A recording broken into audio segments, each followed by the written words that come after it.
Okay. तो AC generator करने के बाद अब इस ईएमआई में और एसी भी कह सकते हैं, लास्ट टॉपिक और वेरी इंपॉर्टेंट जिसको हम बोलते हैं transformer.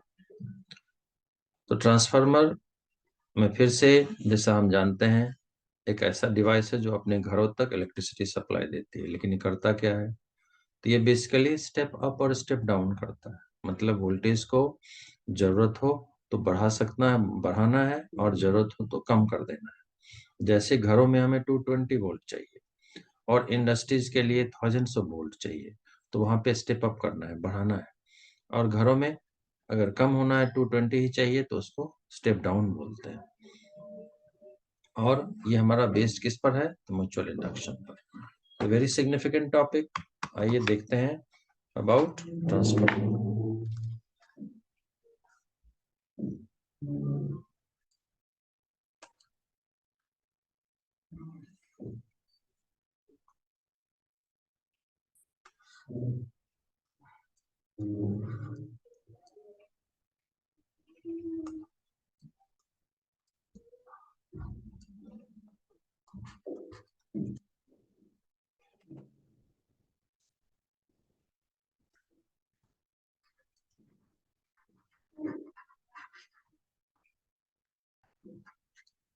Transformer.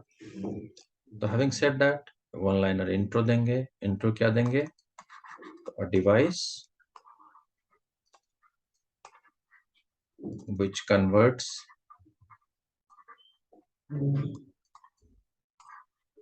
high voltage at low current into a low voltage at high current,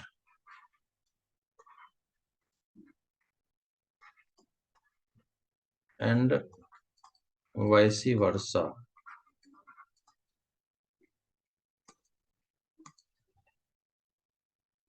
तो इसने क्या करना है? कन्वर्ट करना है किसको? हाई वोल्टेज जब होती है तो करंट लो होती है, into low voltage at high current, and vice versa. तो ऐसे डिवाइस को हम बोलते हैं ट्रांसफार्मर। प्रिंसिपल की अगर हम बात करें तो प्रिंसिपल में वही बातें हमें करनी है कि it is based on the principle of electromagnetic induction, that is, थोड़ा क्लियर कर देंगे, mutual induction. Mutual induction, right. फिर हमने डायग्राम की बात करनी है। अब डायग्राम को अगर हम देखें तो ये डायग्राम की थोड़ी हमें प्रैक्टिस करनी चाहिए बच्चों को। ऐसे कुछ रेक्टेंगल सा बना दिया, फिर एक दूसरी रेक्टेंगल बना देते हैं, और कुछ क्यूब या क्यूबाइड शेप की हम बात करते हैं। और वो कैसे करेंगे? ऐसे कुछ ज्वाइन कर देते हैं यूं, एंड देन यहां से ऐसे।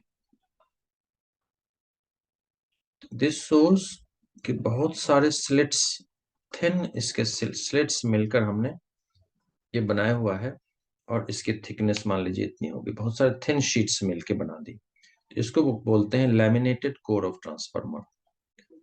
और इनके साथ फिर हमें, क्योंकि म्यूचुअल इंडक्शन है, तो कम से कम दो कॉइल तो चाहिए ही चाहिए। तो एक कॉइल हो गई, फिर दूसरी साइड में दूसरी कॉइल हो गई। और अगर आप ध्यान से देखें तो लेफ्ट साइड में जिसको प्राइमरी कॉइल बोलेंगे, राइट साइड में जिसको सेकेंडरी बोलते हैं। प्राइमरी में हमने 2 टर्न्स दिया है, और सेकेंडरी में हमने 3 टर्न्स दिखा दी। मतलब ये स्टेप अप हो गई। नंबर ऑफ टर्न्स अगर सेकेंडरी में ज्यादा है, ऐसे ही सेकेंडरी में टर्न्स कम कर देंगे तो वो स्टेप डाउन ट्रांसफार्मर हो जाएगी। इस सब के अभी मैथमेटिकल एनालिसिस करने वाले हैं हम लोग। इनको कुछ ऐसे कनेक्ट करके यहाँ कुछ सर्कल सा बना देते हैं, इनको भी ऐसे कनेक्ट करके यहाँ पे कुछ रेजिस्टेंस दिखा देते हैं। इसमें हमने कुछ एसी सिग्नल दिखा देते हैं जो कि हमारे इनपुट सिग्नल है एसी, और ये यहाँ पे आउटपुट लेना है हमें, तो आउटपुट यहाँ पे RL लिख देते हैं। तो इस RL के थ्रू हमें आउटपुट मिलता है। नाउ वर्किंग, कहते हैं कि when primary coil of transformer is connected with the AC source, AC signal, it is induced in secondary coil due to mutual induction and from Faraday's law of EMI। अब secondary coil के अगर हम voltage in secondary V भी लिख सकते हैं या E लिख सकते हैं, लिखने की कोशिश करें तो हम जानते हैं -NS d∅/dt 1। एंड ऐसे ही अगर हम प्राइमरी कॉइल की वोल्टेज की बात करें EP, it will be -NS and P d∅/dt, और फिर हम दोनों को डिवाइड कर देते हैं। डिवाइडिंग 1/2 we get, ऑब्वियसली ये क्या बन जाना है, S/EP is equal to, divide करने से d∅/dt तो कैंसिल हो जाएगी, नेगेटिव भी गया, तो NS/NP, और इसको बोलते हैं K, और ये भी एक सिग्निफिकेंट फॉर्मूला जैसी बन गई हमारी। इस K को बोलते हैं ट्रांसफार्मर रेशियो,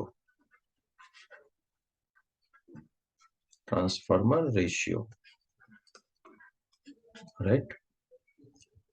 बहुत सिग्निफिकेंट पार्ट इसका हो गया है। अब इसके बाद इसमें कुछ और चीजें हमें करने हैं, क्या क्या वो देखते हैं। कहते हैं कि अगर हम आइडियल सिचुएशन की बात करें, in ideal case voltage output is equal to voltage input, होता नहीं है लेकिन हम मान लेते हैं। तो आउटपुट में वोल्टेज मतलब वोल्टेज करंट इनटू रेजिस्टेंस, तो IS into IP, resistance is RL, is equal to current in primary into resistance of primary coil, right? The V is IR, which means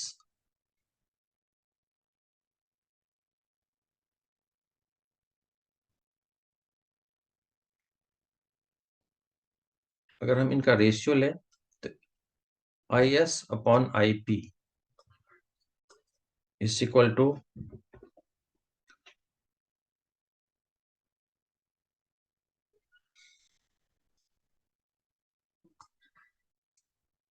RP/RL, which means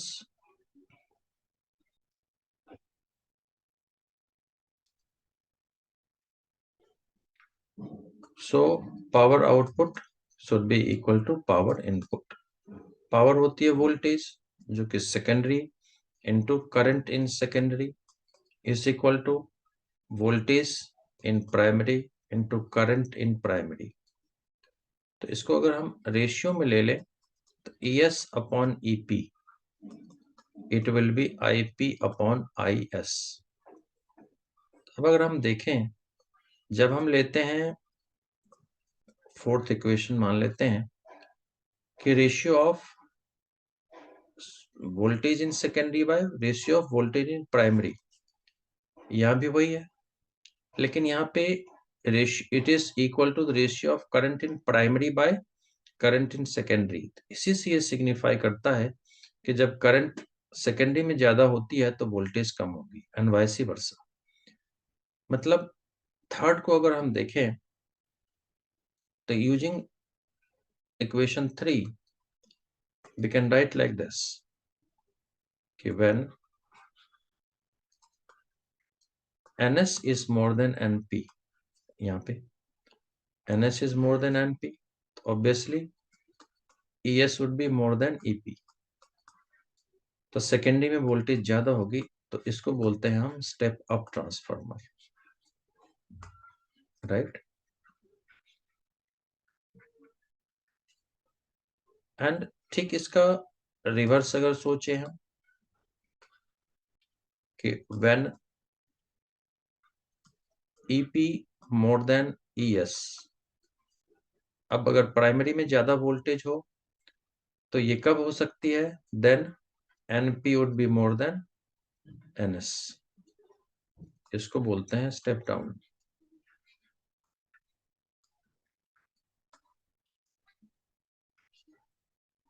right. ये हो गई हमारी step down transformer. अब इसमें इनका एक और segment देखते हैं जिसको हम एफिशिएंसी बोलते हैं।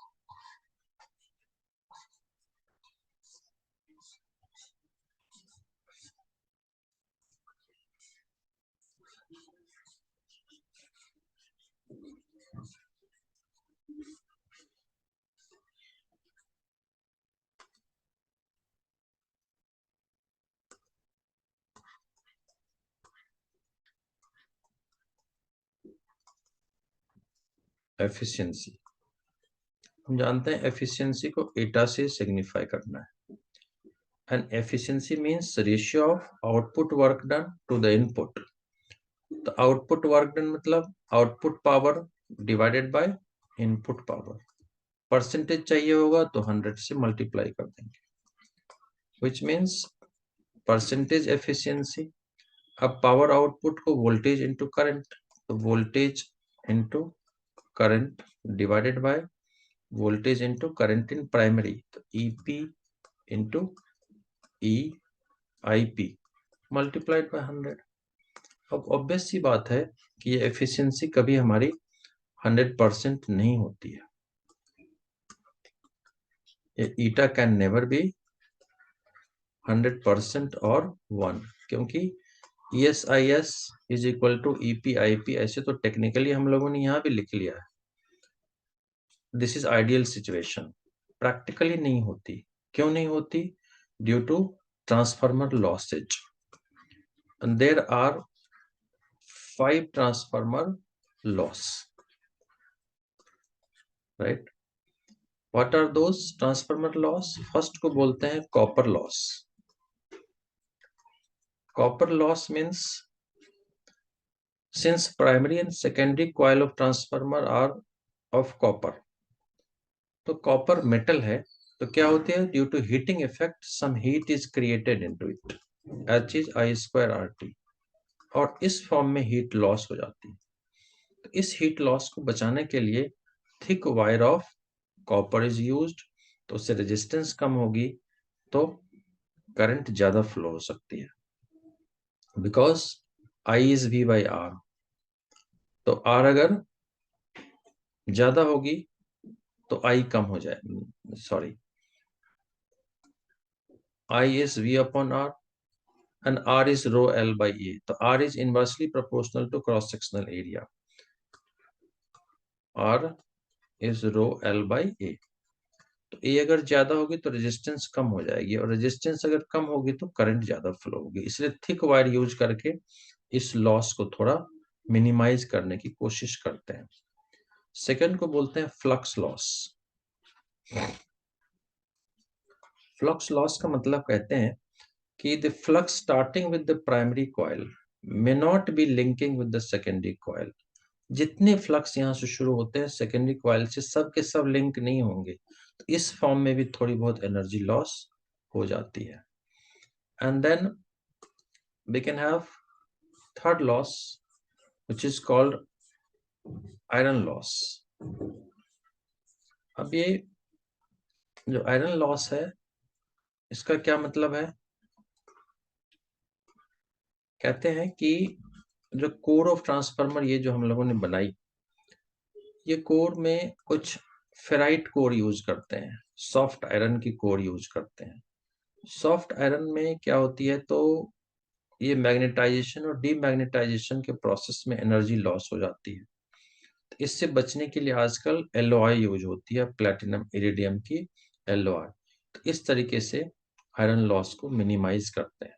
फोर्थ होती है जिसको बोलते हैं hysteresis loss. Hysteresis loss, hysteresis loss ये है, जब ये स्टार्ट करते हैं तो ये मैग्नेटाइज हो जाती है, और जब इसको हम ऑफ कर देंगे तो ये डीमैग्नेटाइज होती है। तो मैग्नेटाइजेशन और डीमैग्नेटाइजेशन के प्रोसेस में जो एरिया होती है मैग्नेटिक फील्ड और मैग्नेटिक फोर्स की, तो आयरन के केस में ये ज्यादा होती है, area of this hysteresis loop. इसीलिए हम एलॉय की या स्टील की ज्यादा प्रेफर करते हैं, तो इसको मिनिमाइज कर लेते हैं। और फिफ्थ को बोलते हैं हमिंग लॉस। हमिंग लॉस जिसका टेक्निकल नेम है मैग्नेटोस्ट्रिक्शन। Magnetostriction, right. मतलब ये नॉइज, अगर हम ट्रांसफार्मर शुरू करते हैं, स्टार्ट करते हैं, तो इसमें नॉइज सी होती है। नॉइज क्या है? साउंड एनर्जी है। साउंड एनर्जी किसके कॉस्ट पे प्रोड्यूस हो रही है? तो इलेक्ट्रिक एनर्जी के कॉस्ट पे। तो इससे भी इनकी जो एफिशिएंसी है वो इफेक्ट होती है। तो this are the different 5 losses in transformer. Due to that, efficiency of transformer is not 100%. कभी कभी 2 marks क्वेश्चन में डायरेक्ट पूछ देते हैं कि what is meant by copper loss and flux loss, और mention 2 losses of transformer. तो 2 mark direct question. This is all about this transformer and this chapter electromagnetic induction.